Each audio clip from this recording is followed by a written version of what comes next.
Ouais, tu peux faire un petit point effectif, Franck, pour le. Il y a juste Shaquille Delos là, qui est sorti le week-end dernier, qui est juste à l'adducteur. Donc voilà, on n'a pas pris de risque dans la semaine et normalement il devrait, si tout va bien, réintégrer l'effectif la semaine prochaine. Voilà, et Paquiez s'est réentraîné normalement comme convenu. D'accord. Voilà. Un arrière droit de moins, un arrière droit de plus, du coup. Voilà. Équilibre à ce niveau-là. Voilà, c'est bien. Après, tout le monde est là. Ok. Avec un peu de recul, quel regard à Moulin à Chaud, on va dire, quel regard tu portes sur la prestation de Reims? Tu es aussi satisfait par rapport aux efforts collectifs, notamment de ce que tu as vu à Chaud? L'état d'esprit, la rigueur collective, même si forcément, quand notre gardien fait autant d'arrêts, ça veut dire que forcément, il y a quelques situations qu'on a mal gérées.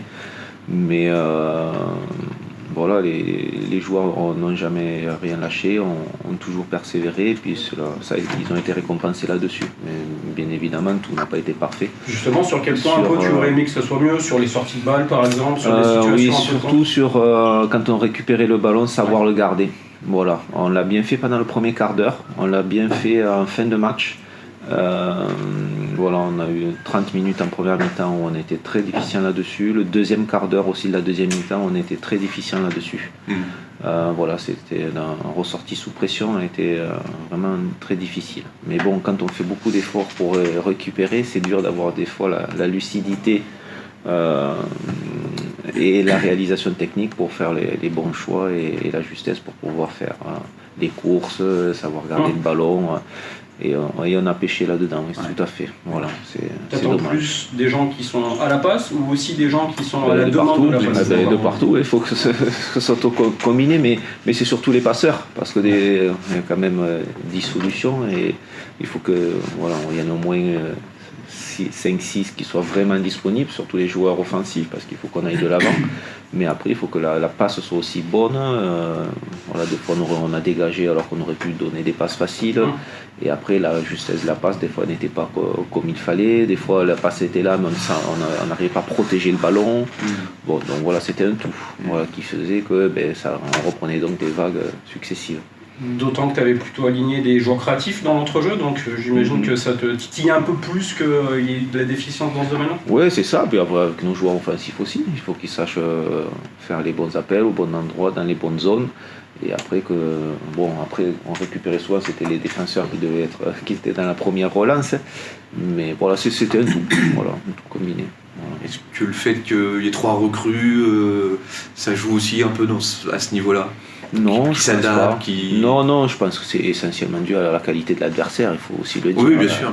C'était c'est une équipe de Ligue 1 qu'on a rencontrée, quoi. Ouais. Donc on doit être capable de mieux faire, mais bon, on n'est pas la seule équipe contre qui ils ont fait ça. Ouais, bien sûr. Et voilà, ils sont armés dans trop de domaines où ils étaient supérieurs à nous. Pour autant, on a réussi à garder notre cage inviolée. Donc avec un grand Mamadou Diop notamment, mais aussi les joueurs, ils ont eu beaucoup de tirs, ils ont eu des tirs contrés par les joueurs aussi, donc les joueurs ont tout donné pour bien défendre les cages aussi, quoi. Voilà. Maintenant, il va falloir remettre les mêmes ingrédients, pas dans un match plus facile, bien au contraire, mais contre un autre type d'adversaire. Oui, c'est sûr. Bon, après, là, on est à l'extérieur, donc on a fait un clean sheet à la maison. Ça ferait du bien de faire aussi un clean sheet à l'extérieur. Je crois qu'on va bientôt approcher l'année de clean sheet à l'extérieur. C'était en mars l'année dernière, quoi, notre dernier. Vous n'en avez pas fait cette saison encore? Non, on n'en a pas fait cette saison, donc ça serait bien que d'ici la fin de l'année, on en fasse un ou deux, ça serait bien. Voilà, mais après il faudra aussi proposer du jeu, des situations, des actions, même si contre Reims en fin de match on en a eu quelques-unes, en début de match aussi, mais voilà, ça sera un autre adversaire, un autre style de match, voilà, un adversaire qui vient quand même de gagner le leader chez lui sur la dernière réception à domicile. 4 matchs sans défaite, vous l'aviez déjà fait cette saison ou vous êtes sur la meilleure série pour l'instant? Je crois pas, je sais pas, j'ai pas fait attention à cette. En tout cas, mais je pense pas. C'est plôt une bonne série, ça, c'est une source de motivation supplémentaire de la pousser bien sûr un peu plus loin. Bien sûr, voilà, cette rigueur, cette volonté, et puis j'espère que voilà, on va continuer à grappiller des points match après match, voilà. Vous ne perdez plus depuis que vous avez changé de système. Alors, oui. Est-ce que dans quelle mesure, toi justement, Il y a le Juste le système, système à l'aune des il y a résultats. des nouveaux joueurs aussi, Ouais. donc à quoi l'attribuer? Est-ce que c'est parce que le nouveau système, ils sont un peu plus concentrés, volontaires? Bon, voilà, après, est-ce que il y a des joueurs qui aussi performent aussi dans ce système-là, donc c'est un tout, donc que ça dure, Ouais. que ça dure. Il y avait eu un coup de gueule après le Red Star aussi. On a l'impression que depuis l'état d'esprit est quand même relativement bon, même si tout n'est pas parfait. En tout cas en termes d'état d'esprit. Il y a Ah un non, mais petit- ça oui, ça c'est sûr que. Alors c'est sûr que le Red Star, on a changé de.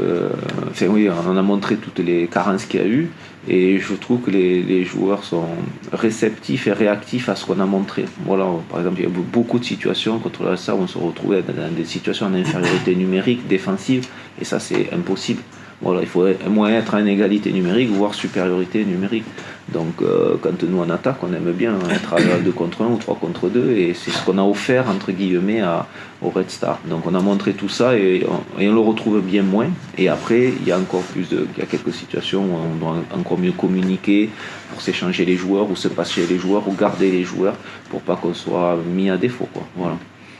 C'est difficile de sortir des joueurs un peu de cet état d'esprit global, mais tu as des joueurs qui étaient sollicités cet hiver, qui vont peut-être partir l'été prochain. Je pense à Diop, à Diaby, qui eux montrent aussi l'exemple aujourd'hui en termes d'efforts faits pour le collectif. Ça, en tant qu'entraîneur, forcément, c'est du pain béni, on va dire, d'avoir ce style de joueur-là qui ne pense pas à la suite, en fait, qui pense au projet actuel avec Grenoble. Non, mais forcément, de toute façon, s'ils veulent se montrer, ça passera par tout le monde, ça passera par des performances individuelles, mais au service du collectif. Et forcément que tout le monde a à y gagner, quoi. Voilà, c'est comme ça qu'on se fait sa carte de visite, entre guillemets, quoi. Ça, c'est beau sur le papier, c'est pas toujours le cas en fait au quotidien avec certains joueurs. Là, pour le coup, Ouais. tu as quand même des éléments qui ont l'air très concernés et qui se donnent. Ben, à 100%. tant mieux, oui, bah, il faut, de toute façon il n'y a pas le choix. Si l'équipe tourne, ça veut dire que tout le monde donne son meilleur. Après, des fois ça marche, des fois ça marche pas, des fois C'est ils là sont- aussi que le levier concurrentiel peut être activé en disant bah, si tu fais pas les efforts, il y a le mec derrière qui Ah va, oui, qui a envie de oui, jouer. oui, c'est sûr que j'ai perdu des joueurs, mais beaucoup de joueurs peuvent jouer. Voilà,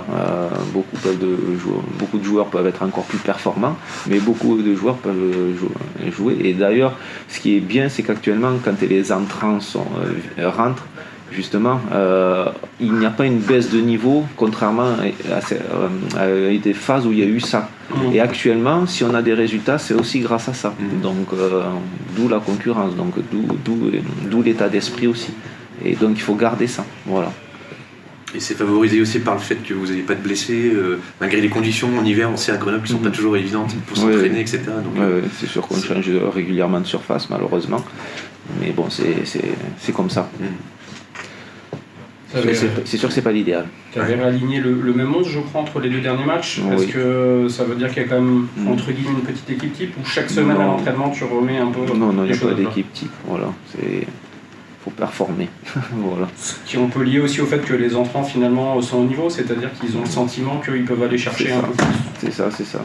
Et tant que tout le monde sera performant, possible qu'il y ait du turnover pour que tout le monde soit concerné, comme je l'ai fait sur la première partie de saison, quand on a eu notre belle phase sur la fin de l'année 2025. mais malgré tout, c'est peut-être difficile de changer une équipe qui perd pas en fait, globalement, non? Oui, mais après, certains peuvent encore mieux faire. Et quand on met des rentrants, l'équipe reste au niveau. Donc ça veut dire que les entrants aussi font le taf. Donc on est la marge de progression de certains. Et, voilà. Après, il y en a qui ont joué, qui ont été blessés, pas blessés, qui à un moment donné qui peuvent avoir des contre-coups. Donc voilà, qui ont des petites douleurs à droite à gauche. Donc ça nous permet de pouvoir gérer tout ça. Voilà. On voit que c'est dur, hein, parce qu'un garçon comme Mathieu, par exemple, n'était même pas sur la feuille. Ouais, c'est très dur contre parce Reims, qu'il ne mérite pas. Mais à un moment donné, il faut faire des choix sur le banc en prévision du match, justement, des scénarios, du scénario du match, ou des scénarios du match, justement. Donc, c'est un joueur, oui, que j'ai dû me passer. Mais pour ça, si on pouvait faire comme en Ligue 1 avec 20 joueurs, ça faciliterait aussi. C'est vrai. Mais bon, après, c'est un aspect économique, je crois. Donc, voilà, mais oui, il y a des joueurs. Comme je dis, beaucoup de joueurs peuvent jouer. Et Mathieu fait partie des joueurs qui étaient montés en puissance sur l'année 2025. Et voilà, donc c'est comme ça. Je peux pas, malheureusement, prendre tout le monde. Il faut faire des choix. Certes. Voilà. est-ce que si on prend les 2 prochains matchs, c'est quand même Nancy-Boulogne, est-ce que c'est quand même 2 matchs bascules quoi, je dirais même Rodez, même si Rodez aujourd'hui a 6 points de plus, mais ça fait partie des équipes de notre standing, de notre championnat. Ouais. Et c'est sûr que ces 3 matchs avant Saint-Etienne, qui sera à nouveau un match comme Reims, si on peut continuer notre série, ça sera positif. Et bien évidemment, si on peut gagner, ça veut dire qu'on s'éloignera encore plus de cette zone. Oui, c'est des vrais matchs charnières quand même. Oui, c'est ces 3 matchs qui peuvent nous permettre d'encore basculer plus vite, comme le fait justement Rodez actuellement. Ouais. Voilà. D'autant que malgré votre bonne série, les équipes derrière vous sont pas si loin que ça finalement. Oui, ça peut aller très vite dans un sens comme dans l'autre.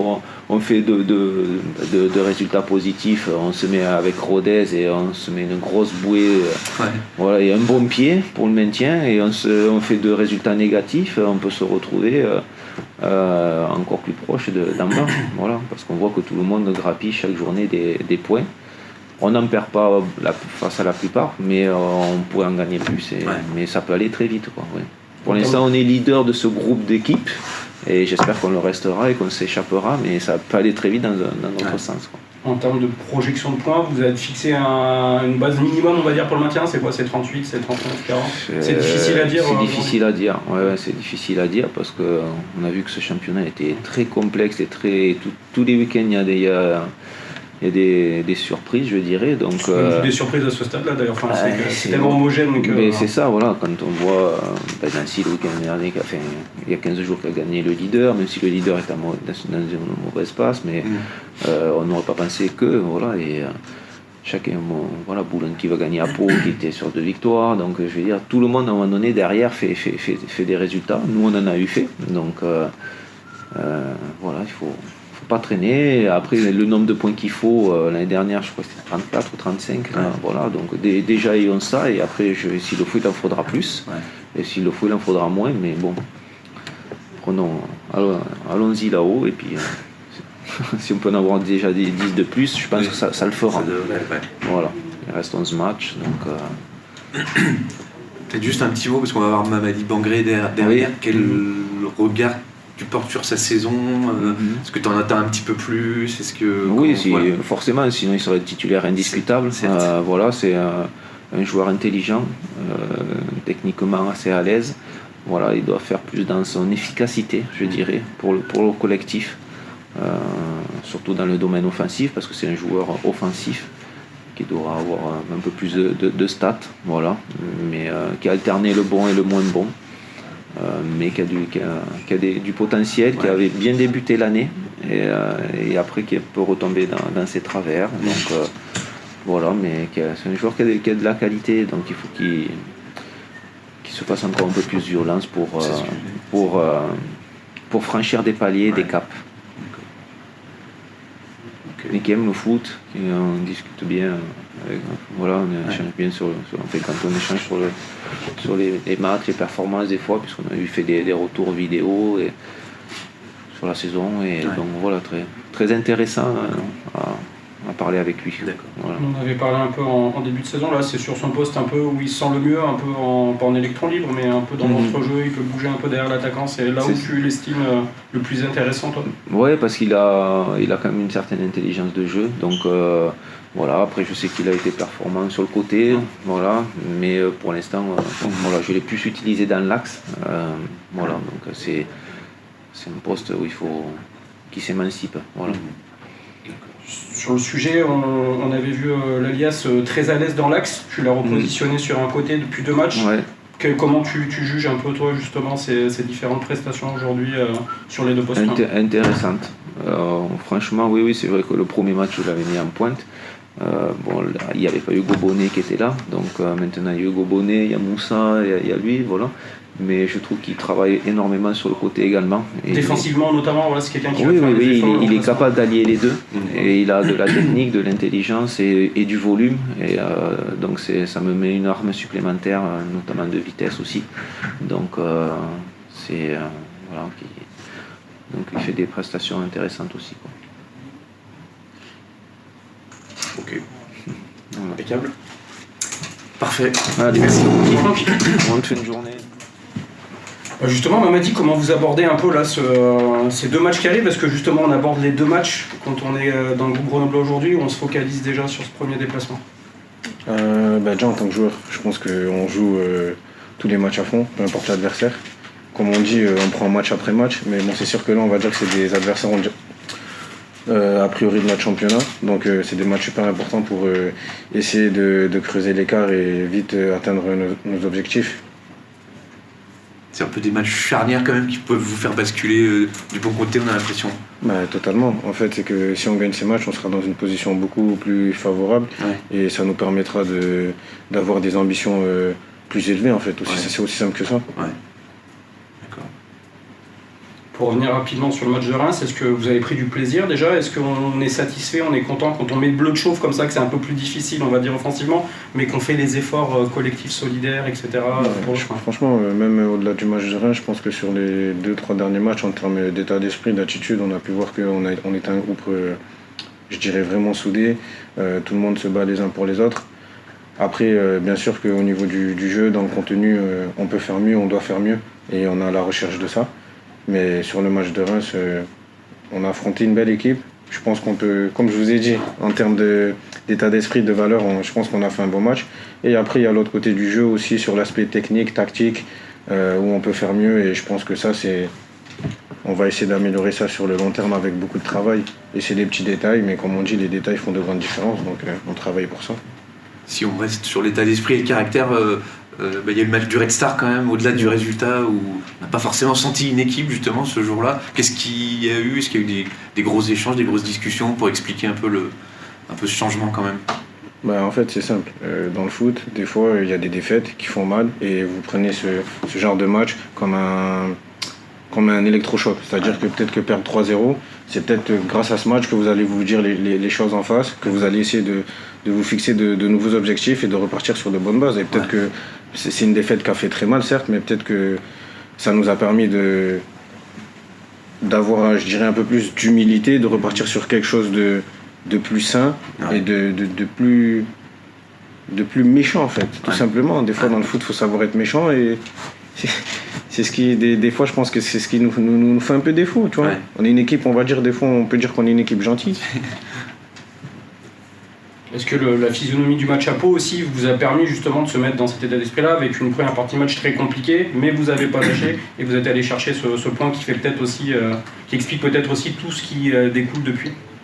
Totalement. Je pense que le match de Pau, est-ce que ça serait peut-être pas un match révélateur en termes de cohésion de groupe? Quand tu perds 2-0, que tu reviens à 2-2 sur une fin de match, avec en plus de très beaux buts, au niveau de la cohésion de groupe, ça peut que faire du bien.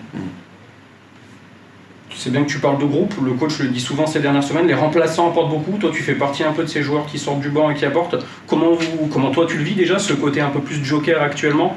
Et globalement, est-ce que tu sens vraiment que c'est le côté groupe aujourd'hui qui fonctionne bien en GF38? Voilà, vous êtes 18-20 en fait à tirer dans le même sens. En fait c'est simple, quand tu signes un contrat dans un club ou que tu joues au foot, tu sais que tu t'inscris dans un projet de groupe, tout simplement, une aventure humaine. Après, on va pas se mentir, aucun joueur est content d'être remplaçant, ça fait partie de l'aspect compétiteur, mais ça fait partie du métier, que tu sois titulaire, remplaçant ou même pas dans le groupe, tu prépares les matchs de la même manière et qu'on te donne 5, 10, 1 heure, 90, c'est le même état d'esprit, il faut rentrer pour tout donner, pour toi-même, ta famille et le club et les partenaires.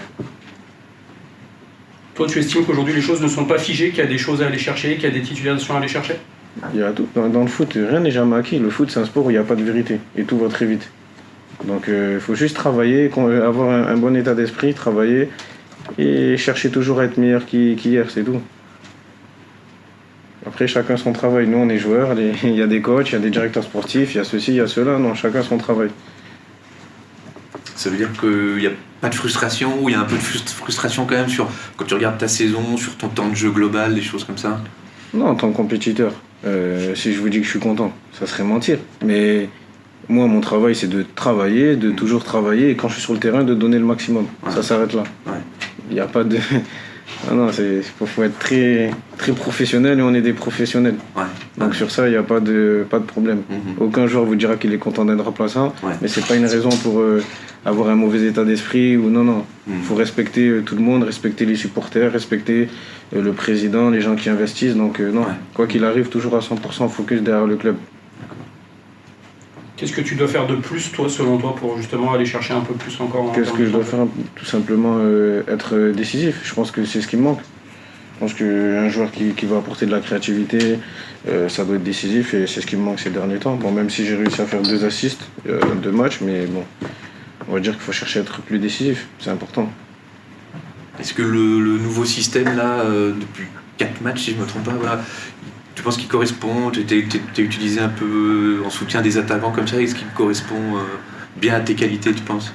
Moi, peu importe pour moi, en fait, dans le foot, il n'y a pas de système. Pour être honnête avec vous, c'est une question d'animation. Que tu joues à 3 ou à 4, si le football, c'est une question d'animation et d'intention.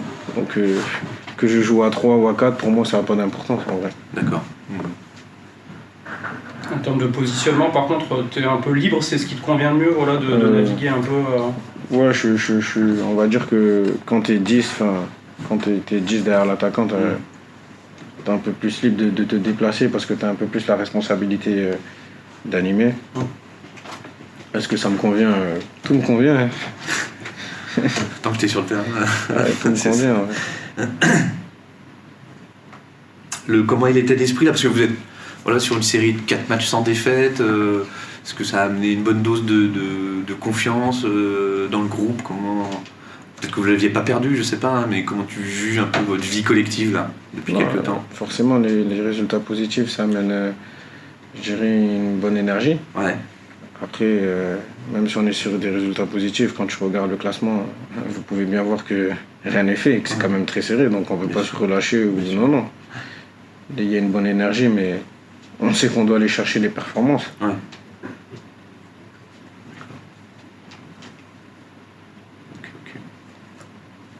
Tout bon?